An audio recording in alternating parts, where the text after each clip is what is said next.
राजा, मेहंदी हाताला तुझ्या नावाची मी लावते रे राजा. घेऊन जाशील ना या राणीला तुझ्या संगतीन राजा.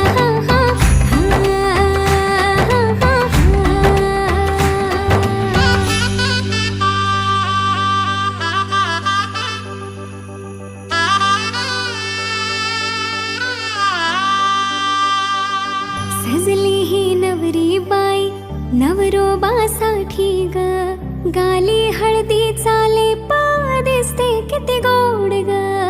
आई बाबांची लाडकी सासरला जाईल ग, सुखी राहा दिल्या घरी तो